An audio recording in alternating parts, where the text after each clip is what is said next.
قال الرافضی، اب اس نے اصل مسئلے سے ہٹ کے مزید سوال شروع کر دیے. فَأَيُّهُمَا أَفْضَلُ فاطمہ بنت رسول اللہ صلی اللہ علیہ وسلم ام عائشہ بنت ابی بکر؟ یہ بتاؤ کہ ان میں سے افضل کون ہے؟ فاطمہ بنت رسول اللہ، رسول پاک صلی اللہ علیہ وسلم کی شہزادی خاتون جنت سیدہ فاطمہ الزہرا رضی اللہ تعالی عنہا، ام عائشہ بنت ابی بکر؟ یعنی یہ تقابل میں اس نے واضح طور پر کہا ایک طرف بنت رسول علیہ السلام ہے اور دوسری طرف بنت ابی بکر ہے، بتاؤ ان میں افضل کون ہے؟ جواب بھی دیا اور جواب دینے کا طریقہ بھی سکھایا امام جعفر صادق رضی اللہ تعالیٰ عنہ نے. جواب دے رہے ہیں، کہتے ہیں بسم اللہ الرحمن الرحیم یاسین والقرآن الحکیم، اتنا پڑھ کے پھر حامیم والکتاب المبین. کہ اب تم بتاؤ ان میں سے افضل کون ہے؟ دو آیات یعنی سورہ یاسین کی شروع کی اور حامیم السجدہ اس کی شروع کی پڑھ کے آیت تو کہا، یعنی اتنا پڑھ کے چپ کر گئے.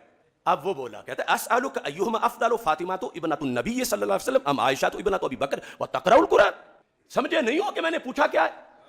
میں پوچھ رہا ہوں سیدہ فاطمہ اور سیدہ عائشہ صدیقہ رضی اللہ تعالی عنہما میں سے افضل کون ہے؟ تم قرآن کی آیتیں پڑھ رہے ہو.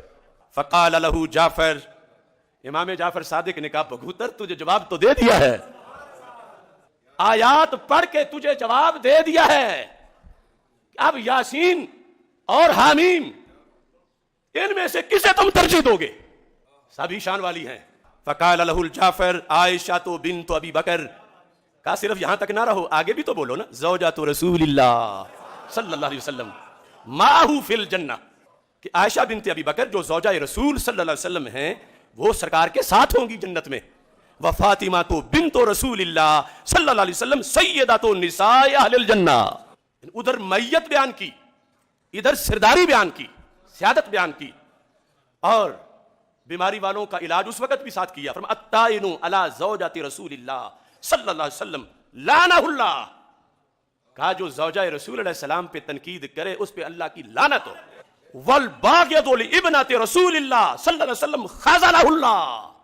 جو سرکار دو عالم صلی اللہ علیہ وسلم کی شہزادی کا بغض رکھے اس پہ بھی لعنت ہو، اللہ اس کو رسوا کرے. یہ ہے سنی سینہ، یہ ہے تھرمامیٹر، یہ ہے روافض اور خوارج کے درمیان فیصلہ کن مناظرہ امام جعفر صادق کا. اب رافضی اگلے مسئلے پہ چلا گیا. حکمت یہ تھی کہ ساری باتیں بعد میں ہونی تھیں. کہتا ہے عائشہ قاتلت علی رضی اللہ تعالی عنہ وہی زوجۃ رسول اللہ صلی اللہ علیہ وسلم، کہ وہی عائشہ صدیقہ، عائشہ جو مولا علی سے جنہوں نے لڑائی کی تھی. چلو زوجہ رسول علیہ السلام تو ہیں، لیکن یہ بھی تو دیکھو کہ انہوں نے مولا علی رضی اللہ تعالیٰ عنہ سے لڑائی کی تھی، یعنی جنگ جمل کا حوالہ دیا. اب امام جعفر صادق کو غصہ آیا. فقال له الجعفر نعم ویلک، تو تباہ ہو جائے. قال اللہ تعالی وما كان لكم ان تؤذوا رسول اللہ صلی اللہ علیہ وسلم. اگر حیا والے ہو قیامت تک کے لوگوں تو تمہارے لیے جائز نہیں کہ تم اللہ کے رسول کو اذیت پہنچاؤ.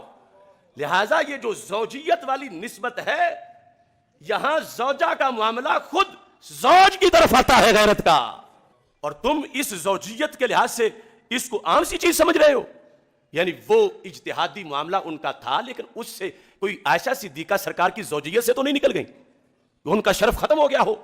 ہرگز ایسا نہیں.